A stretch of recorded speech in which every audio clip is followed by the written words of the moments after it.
Nascida em uma família italiana infame, Giulia de Medici era a filha ilegítima do primeiro duque de Florença. Muitos especulavam que a mãe do duque era norte-africana, dando a Giulia a mesma herança. Ainda assim, tudo indicava que ela cresceria como princesa. Mas então, em 1537, tudo mudou. Antes de explorarmos a história dela, só quero agradecer rapidamente aos membros do meu canal. E se você quiser se tornar um membro para ter acesso a enquetes exclusivas, bastidores, conteúdo exclusivo e muito mais, fique à vontade para conferir. Giulia Romola, de Alessandro de Medici, nasceu por volta de 1535 em Florença. Ela era filha de Alessandro de Medici, duque de Florença, um homem de ascendência mista e provavelmente o primeiro governante negro da Europa renascentista, como você verá. Desde o nascimento, a vida de Giulia foi marcada por segredos, política e poder. Para compreender sua história, é preciso analisar suas origens e ancestralidade.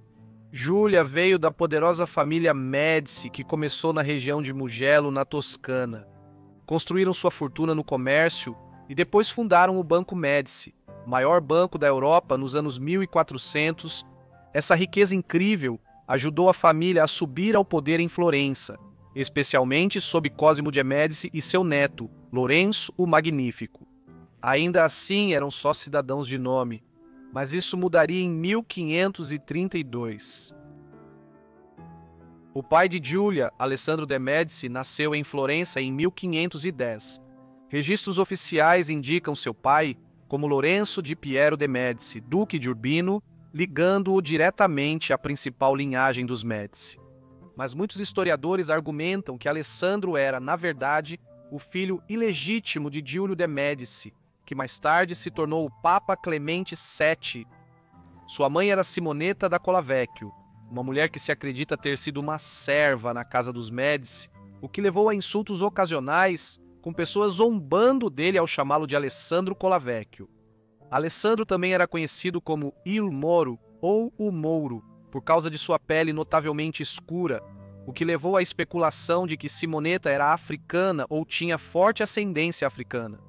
O francês Jean Nestor afirmou em 1560 que a mãe de Alessandro era uma escrava moura, mas isso segue sem comprovação e é debatido. O nascimento de Alessandro pode ser um mistério eterno, mas uma coisa era clara. Giulio de Medici, o futuro Papa Clemente VII, o tratava como um filho. Generoso com seu apoio e incomumente protetor, o favoritismo de Giulio só alimentava os rumores que circulavam por Florença. Ele recebeu uma educação privilegiada, foi treinado nas artes da diplomacia e da guerra e viveu entre a elite de Florença. Então, apesar de sua ilegitimidade, ele foi tratado com favor e preparado para a liderança. À medida que Giulio ganhava poder, principalmente após virar papa, o status de Alessandro também crescia. Em 1527, na Guerra da Liga de Cognac, uma revolta expulsou os Médici de Florença. Alessandro fugiu da cidade e viveu no exílio por vários anos. Em 1529, o Papa Clemente VII fez acordo com o imperador Carlos V para restaurar o governo dos Médici. Após 10 meses de cerco, Florença caiu e, em 1531, os Médici retornaram ao poder como governantes de fato. Alessandro foi nomeado chefe do Estado florentino e, em 1532, sua posição foi oficializada. Ele se tornou o primeiro duque hereditário da cidade com a nova Constituição, consolidando seu poder. A ascensão de Alessandro marcou o fim da República Florentina e o início do governo dinástico dos Médici. Como duque, ele tinha uma reputação mista. Apoiadores o viam como protetor dos pobres, guiado pelo bom senso e justiça. Mas seus críticos, especialmente aqueles exilados após o cerco de 1530, pintavam um quadro mais sombrio. Eles o chamavam de tirânico, incompetente e moralmente corrupto, vivendo um estilo de vida luxuoso e devasso com inúmeras amantes. Uma dessas amantes era Taddea Malaspina, uma nobre da família Malaspina do ramo de Massa. Dessa relação nasceram 2 filhos, Júlio em 1532 e Júlia em 1535, como mencionado anteriormente. Nesse período, as crianças viviam com a mãe, assistidas por numerosos empregados e com todos os luxos que vinham por serem filhos do duque. Embora ambos fossem ilegítimos e não tivessem títulos oficiais, Alessandro os reconheceu e garantiu que fossem bem cuidados. Afinal, eram Médici, o que já lhes assegurava um lugar único no palácio. Não há registros de que ele os nomeou herdeiros, mas muitos historiadores acreditam que tinha planos para eles. Afinal, o próprio Alessandro chegou ao poder, apesar de ser ilegítimo, e talvez tenha imaginado um futuro em que seus filhos pudessem conquistar influência ou status, se não o governo. Em 1536, o imperador Carlos V cumpriu uma promessa política feita ao Papa Clemente VII ao casar sua filha, Margarida da Áustria, com o duque Alessandro de Médici. O casamento foi uma aliança estratégica destinada a solidificar a posição de Alessandro como governante de Florença e, idealmente, a produzir herdeiros legítimos. No entanto, apesar do prestígio de sua nova esposa, Alessandro continuou devotado à sua amante de longa data, Tadeia Malespina. Como muitos governantes da época, ele via o casamento como um dever do Estado, não do coração. Porém, quando seu poder parecia seguro, eventos já ocorriam que causariam seu fim súbito e violento. Na noite de 6 de janeiro de 1537, Alessandro foi atraído para um encontro privado e assassinado por seu próprio primo e confidente, Lorenzino de Médici. Alessandro morreu aos 26 anos sem herdeiro legítimo. Margarete da Áustria tinha só 14 anos na época e o casamento não teve filhos. Curiosamente, meses após sua morte, nasceu sua última filha, Pórzia, de outra amante de identidade desconhecida. Seu nascimento, envolto em mistério, acrescentou uma última nota de intriga ao breve, porém controverso, reinado de Alessandro. Com a morte súbita de Alessandro, o poder em Florença mudou rapidamente e seus filhos pequenos foram logo envolvidos na turbulência política. Com apenas 4 anos na época, Júlio, apesar de ser o único filho de Alessandro, foi preterido como sucessor ao ducado. Em vez disso, Cosimo I, um membro do ramo júnior dos Médici, foi eleito como o novo duque de Florença. Cosimo I, ele mesmo ainda um adolescente quando assumiu o poder, prometeu cuidar dos filhos órfãos de seu predecessor e, pelo menos externamente, cumpriu essa promessa. A jovem Giulia foi enviada para a vila de Castello, serena propriedade da família nas colinas de Florença. Afastada das rígidas expectativas da vida na corte, ela ficou sob o olhar atento da mãe de Cosimo, Maria Salviati, uma mulher devota e imponente de grande influência. Alguns podem considerar a mudança de Giulia um exílio, porém ela não estava sozinha ali. Ela dividia tanto a casa quanto o quarto com Bia de Médici, a filha ilegítima e primogênita de Cosimo. Com 2 anos de diferença, as meninas cresceram como irmãs, e seu laço trazia energia calorosa e brincalhona a Castello. Maria Salviati cuidava das meninas com dedicação, principalmente durante o surto de febre em fevereiro de 1542. Júlia, com cerca de 7 anos, sobreviveu à doença, mas Bia, de 5 ou 6, não teve a mesma sorte. A morte dela marcou um capítulo sombrio na história do berçário. A jovem Bia foi profundamente lamentada por Júlia, assim como por sua avó Maria e, é claro, por seu pai Cosimo. Com o tempo, Júlia se integrava totalmente à vida na corte. Apesar de ser filha do antigo duque, sua paternidade não era vista como uma desvantagem, e sua descendência da principal linhagem dos Médici era honrada, com o assassinato de seu pai sendo até comparado ao de Júlio César por Brutus. Ela demonstrava grande orgulho de sua linhagem e se portava com notável autoconfiança.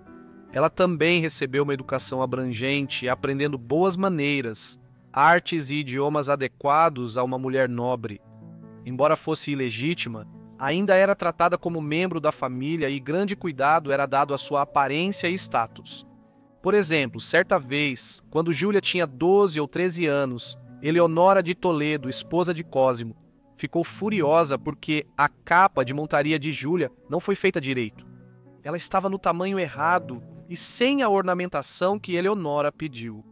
Com o tempo, Júlia cresceu e virou uma bela jovem. Muitos na corte notavam sua semelhança com o pai Alessandro nos traços marcantes e cabelo encaracolado. Apesar da pele mais escura que a maioria das damas da corte e da possível herança da africana, muitos a viam como bela, e foi então que Cosimo começou a avaliar pretendentes para o casamento. Em 1550, aos 15 anos, Giulia teve seu primeiro casamento arranjado por Cosimo. Seu marido seria Francesco Cantelmo, duque de Popoli, um nobre de alta posição. Seu dote era enorme, valendo o equivalente a dezenas de milhões de dólares em valores atuais. Esse casamento marcou a entrada formal de Giulia na sociedade aristocrática. Ela não era mais apenas uma pupila da corte dos Médici, ela era uma duquesa por direito próprio. 5 anos depois, em 1555, a tragédia voltou. Francesco Cantelmo morreu e Giulia ficou viúva aos 20 e poucos anos. Em seu luto, ela encomendou um retrato a Alessandro Allori, um dos grandes artistas de Florença. Na pintura, Giulia aparece digna, triste e orgulhosa. Ao lado dela, vê-se uma cadeira entalhada com o braço inclinado, e historiadores de arte sugeriram várias interpretações sobre seu significado. Alguns acreditam que representa um terreno íngreme sendo escalado por Hércules, outros afirmam que simboliza o Monte Laverna, um local sagrado católico associado a São Francisco de Assis.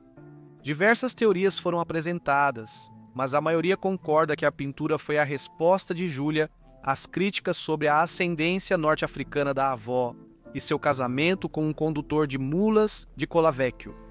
No entanto, apesar de todas essas sugestões, alguns historiadores de arte afirmam que esse retrato nem sequer era de Giulia. Durante sua viuvez, Giulia passou bastante tempo no convento agostiniano de San Clemente, em San Galo. Sua meia-irmã, Pórzia, servia como abadesa lá e Giulia apoiava o convento financeiramente. Ela também era patrona de outras instituições agostinianas, dedicando-se à devoção e caridade nesses anos difíceis. Em 1559, ela se casou novamente, desta vez com Bernardetto de Médici, primo de Cosimo I. Um ano depois, ela deu à luz um filho, a quem chamou de Alessandro em homenagem ao nome e à memória de seu pai. Nos primeiros anos de casamento, Giulia e Bernardetto promoviam festas luxuosas e se envolviam em assuntos diplomáticos. Mas viver em Florença também tinha conflitos. 3 anos após a morte de sua esposa, Eleonora de Toledo, o grão-duque Cosimo I, com 46 anos, assumiu como amante a jovem Eleonora delle Albizzi, de cerca de 23 anos. O relacionamento deles resultou em 2 filhos, uma filha nascida em 1566, que morreu ainda bebê, e Giovanni, nascido no ano seguinte e posteriormente legitimado pelo pai. Segundo fofocas da corte, Giulia exigiu ser tratada como igual a Eleonora, atitude ousada diante de uma mulher já secretamente desprezada por muitos. Essa atitude desgastou a relação antes próxima que ela tinha com Cosimo e, embora eles tenham se reconciliado depois, as coisas nunca mais foram as mesmas. A paixão de Cosimo por Eleonora sumiu rápido e, em 1567, ela foi obrigada a casar com um nobre desonrado. Giulia e seu marido mudaram-se para Nápoles em 1567, onde lutaram e conquistaram o título e as terras do Principado de Otaviano. Em Nápoles, Giulia seguiu influente. Lá, ela geriu propriedades, patrocinou instituições religiosas e assegurou o futuro da família. Seus descendentes, via seu filho Alessandro, mantiveram o título de príncipes de Ottaviano, uma linhagem nobre que persiste até hoje. Mesmo enquanto Giulia fazia história, ela era lentamente esquecida por ela. Por séculos, ela foi apagada da arte que antes a celebrava. Um dos exemplos mais marcantes é uma pintura de Pontormo de Maria Salviati com uma criança. Por séculos, Manley via apenas Maria, até que, em 1937, uma restauração revelou que uma criança fora apagada. Essa criança, a maioria concorda hoje, é Giulia de Medici. Na pintura, ela tem uma expressão ansiosa, está próxima ao lado de Maria, e seus traços distintos lembram seu pai Alessandro. A pintura, agora restaurada, é considerada por muitos como um dos primeiros retratos europeus de uma menina de ascendência africana e europeia. No entanto, nem todos concordam. Primeiro, inicialmente, a maioria afirmava que era Cosimo I, enquanto outros argumentam que a criança é, na verdade, Bia de Médici, observando que Júlia e Maria não seriam próximas o suficiente para justificar um retrato tão carinhoso. Independentemente da verdade sobre a pintura, sabemos que o marido dela morreu antes dela, pouco depois de 1576 em Nápoles. Júlia de Médici morreu em 1588, aos 52 ou 53 anos. Há poucos registros sobre seus anos finais, mas sua vida esteve ligada às fortunas e intrigas de uma das dinastias mais poderosas da Europa. Ela foi sucedida por seu filho Alessandro, que se tornou senhor de Otaviano e general dos Estados Papais. Seus descendentes, depois, reivindicaram o título de Grão-Duque da Toscana após a extinção da linha principal dos Médici em 1737, mas seus esforços foram mal sucedidos. No final, a história de Giulia permanece como um lembrete de que mesmo aqueles lançados nas sombras da história podem deixar um legado que ecoa por séculos. Obrigado por assistirem ao vídeo sobre Giulia de Médici, espero que tenham achado interessante. Me contem nos comentários que tipo de vida e história vocês gostariam de ver. E se quiserem mais vídeos como este sobre outros membros da família Médici, avisem também.